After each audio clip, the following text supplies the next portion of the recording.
तो दोस्तों कैसे आप सभी, आशा करता हूँ सही बात अच्छे होंगे। एक बार स्वागत है आपका फिर से मेरे यूट्यूब चैनल पर देवभूमि उत्तराखंड की देहरादून शहर से। और सुबह का बज गया है 8:30। बच्चे लोग 7:30 बजे स्कूल जा चुके हैं और मैं दे रही हूँ गाय को रोटी और इसके बाद खोलती हूँ मैं इसे चुगने के लिए और गोबर फेंकती हूँ और रोटी बना के मैं फिर जाती हूँ नीचे घास लेने। तो गाय को मैंने निकाल दिया है बाहर, खोल दिया है, निकालती हूँ गोबर।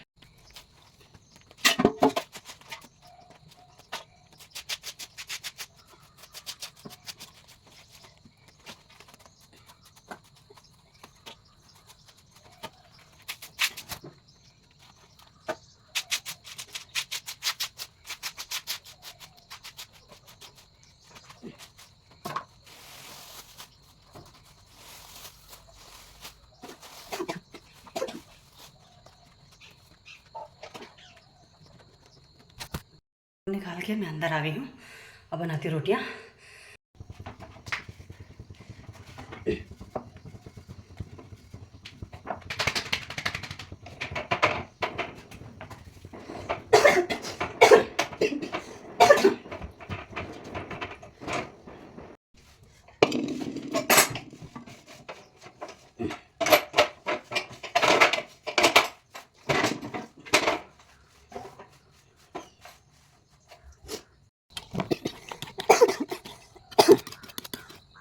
तो धूप भी तेज़ है।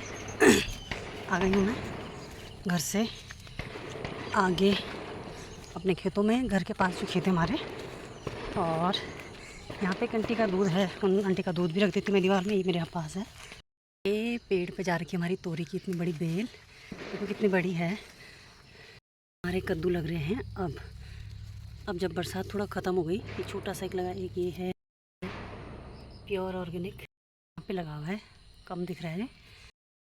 तो आजकल लगे हमारे 5-6 कद्दू छोटे छोटे, और भी कई सारे लग रहे हैं, 5-6 बड़े बड़े लगे हैं, मतलब जो 2-4 दिन बाद खाने लायक हो जाएंगे। ये है पीछे साल के जंगल। ये दोस्तों आ गई हूँ मैं अपनी डेस्टिनेशन पे, मतलब अपने खेत में घास काटने। और ये है मेरे पीछे हमारा खेत, इसमें है मेरा आधा ही घास बचा हुआ, आधा मैंने काट दिया। अब देखते हैं ये कितना होता है। अभी ख़त्म हो गया तो इसके बाद घास भी नहीं है, बड़ी आफत आ जाएगी मुझे। अभी तक मैं गाय को ज़्यादातर भूसा नहीं दे रही थी, क्योंकि भूसा भी मोल का ही लेना पड़ता है। तो नवंबर अक्टूबर तो आधा चल जाएगा, लेकिन नवंबर से मुझे फिर प्रॉपर भूसा ही देना पड़ेगा, फिर भूसा भी मोल का लेना पड़ेगा। पीछे जंगल में हैं गायें चुग रही, ये जहाँ पर हलचल हो रही है हल्की सी है ना दोस्तों। गेट पे जो है हमने ज़रा ज़्यादा ही अच्छे से बंद कर रखा है, क्योंकि जानवर घुस जाते हैं। कुछ लोग भी खोल देते होंगे चलते फिरते, तो जानवर घुस जाते हैं यहाँ, तो इसलिए हम दीवार लांग कर ही जाते हैं। और यहाँ पर जो है गाय डंगर 2-3 लोगों ने ही पाले हुए हैं हमारे इस गांव में, जो हमारा गांव है यहाँ। तो उनमें से जिन लोगों ने गाय हैं वो यहीं के देसी बोलते हैं, मतलब हमारे इधर तो बोलते हैं कि ये देसी लोग हैं। तो उन्हीं लोगों ने पाली हुई हैं। गढ़वालियों में एक मेरी ही यहाँ पे गाय है। और इतना पढ़ लिखने के बावजूद भी सोचा था कि जॉब करूँगी, लेकिन एग्ज़ाम क्लियर नहीं हो पा रहा है, तो जॉब भी कहाँ से लगेगी। तो ज़रा इतना पढ़ लिख करके एक अकेली मैं ही मतलब ऐसे करके घास काटती हूँ।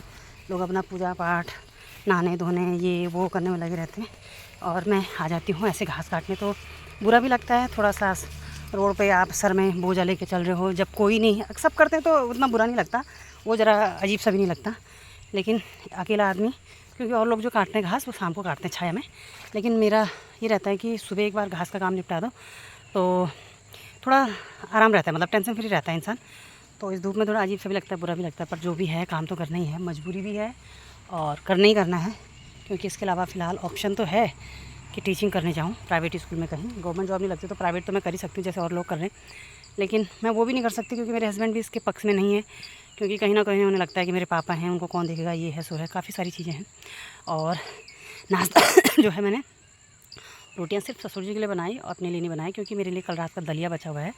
क्योंकि मैंने कल रात दलिया उबाल के खाया था, उसको फ्राई भी नहीं किया था, खाली उबाल रखा। और मेरा सिर जो है कल भाप लेने में, मेरी सिस्टर ने बोला था भाप ले ले, क्या पता छाती में बलगम जमा होगा करके, यहाँ पर खोपड़ी जल गई। तो मैं दलिया खाऊंगी, मन करेगा तो, नहीं तो मैं जो हूँ जाऊँगी शिव मंदिर। आज है सोमवार, तो मेरे हस्बैंड ने मेरे लिए भी बेलपत्र रखी हुई है, उनमें चंदन लगा के, धो धा के चंदन लगा के रखा हुआ है, तो मैं उनको चढ़ाने जाऊँगी। क्योंकि आजकल बच्चों की छुट्टी 11:30 बजे हो जा रही है, तो मैं यहाँ से 11 सवा 11 बजे निकलूँगी जल चढ़ाते हुए, फिर स्कूल चली जाऊँगी। बस यही है दोस्तों, ज़्यादा लंबा ब्लॉग भी क्या बनाना, क्योंकि वैसे भी ये काफ़ी लंबा हो गया, क्योंकि वही है, घास काटा, घास ले आई, अब झाड़ू मार दिया, अब ये पोंछा मार दिया, यही सारी चीज़ें हैं मेरी लाइफ में, मतलब मेरी क्या सबकी उसमें। तो ये सारी की सारी चीज़ें डेली लाइफ में क्या बतानी है, जब डेली ब्लॉग जैसे बनाते हैं आजकल, तो फिर मैं दूसरे तीसरे दिन बना ही दे रही हूँ। तो चलिए दोस्तों, काटती मैं घास। यहाँ से यह है दीवार भी साफ करते हुए चलूँगी मैं, क्योंकि किनारों में ज़्यादा ऐसा घास होता है।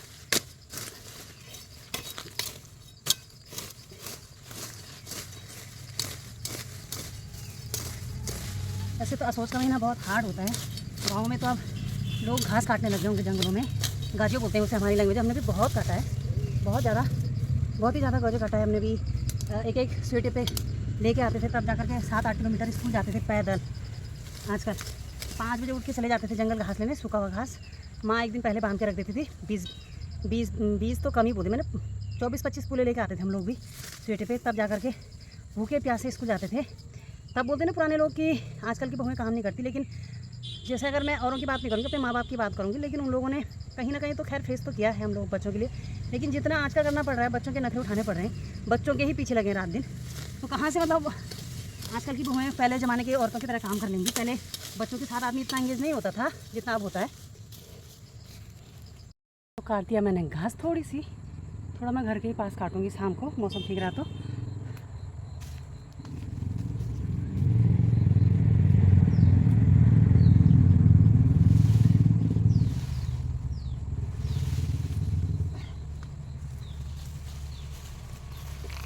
पीठ पे तो कितना भी ले जा लो, लेकिन सिर पे नहीं ले जाया जाता ज़्यादा, क्योंकि मेरी गर्दन भी दर्द है। और चलती हूँ मैं अब घर, क्योंकि अभी मेरे घर के काफ़ी सारे काम ऐसे पड़े हैं। तो चलिए दोस्तों, मिलते हैं ऐसी अगली वीडियो में, घरेलू कामकाज की, गांव के जीवन की। तो मिलेंगे आपसे बाद में, तब तक के लिए take care and bye bye.